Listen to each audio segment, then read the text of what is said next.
Pendant 3 jours, tous les animateurs de la santé vont focaliser leurs efforts en vue de trouver des pistes de solutions pour contribuer à l'amélioration de la santé de la population congolaise dans un contexte de la lutte contre la pauvreté, ainsi que 4 objectifs sont nécessaires pour la réussite des travaux. Il s'agira de faire le point d'état de la mise en œuvre du PNDES en 2018, d'analyser les performances du secteur de la santé sur base des textes de grandes enquêtes menées en 2018, d'examiner les questions prioritaires qui handicapent l'amélioration de la disponibilité et l'accès des populations aux services aux soins de santé de qualité et enfin de dégager des actions menées pour une mise en œuvre reçue du PNDES. Le ministre de la Santé, Etienne Longondo, exhorte les participants à beaucoup d'assiduité pour la réussite des travaux.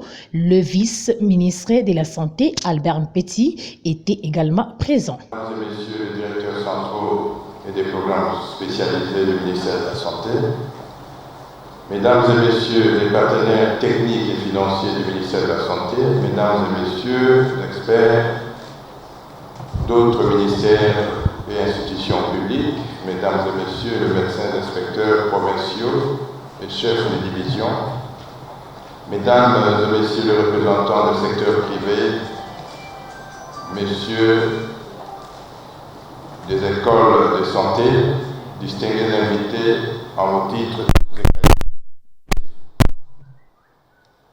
C'est pour moi un grand plaisir de lancer ces jours le travail de la revue sectorielle 2018 en vue d'analyser avec toutes les parties prenantes à l'action sanitaire de notre pays les actions menées dans la mise en œuvre de la couverture sanitaire universelle.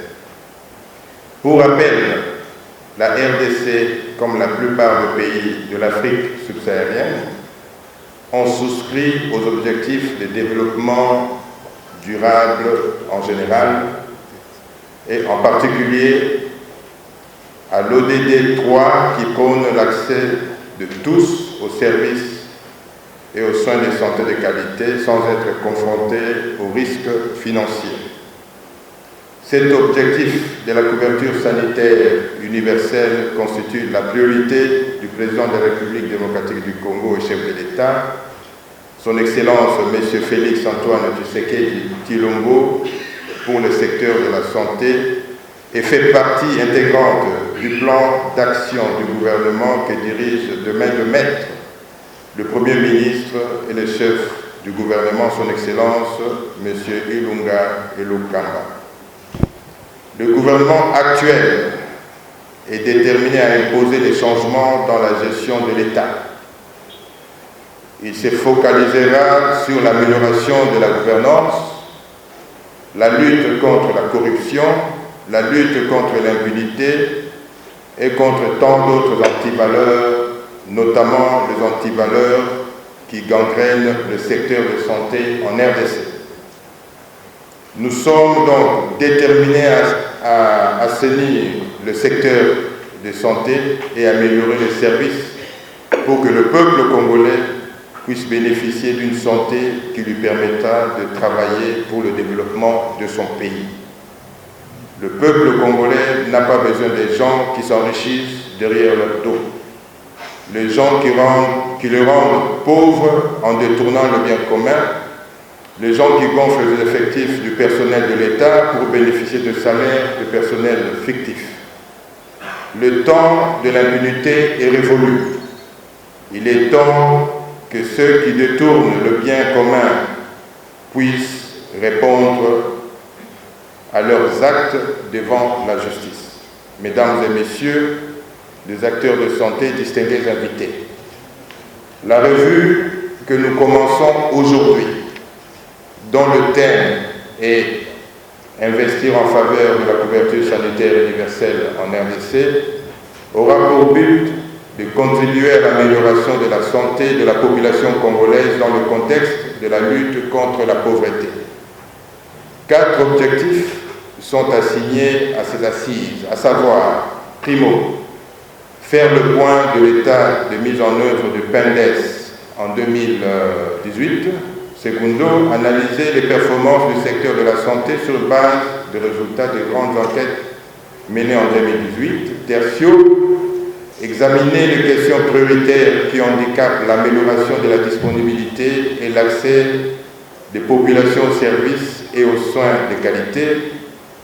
Quarto, dégager des actions à mener pour une mise en œuvre réussie du PENDES. Mesdames et messieurs,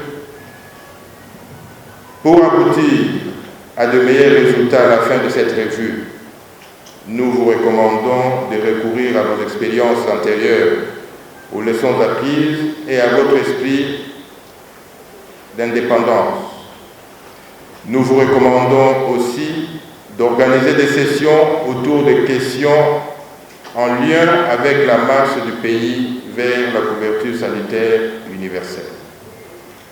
Nous devons produire un travail qui permettra une mise en œuvre efficace du PENDES 2019-2022 et contribuer ainsi à l'amélioration de la santé des Congolais.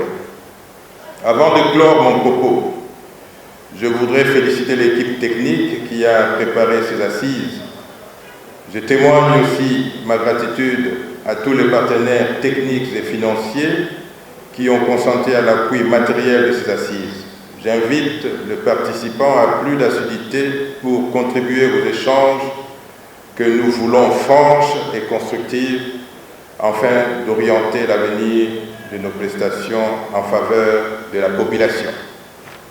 Sur ce, je déclare ouverte la revue sectorielle 2018 et souhaite plein succès à ces assises. Vive le secteur de santé, vive la République démocratique du Congo, je vous remercie.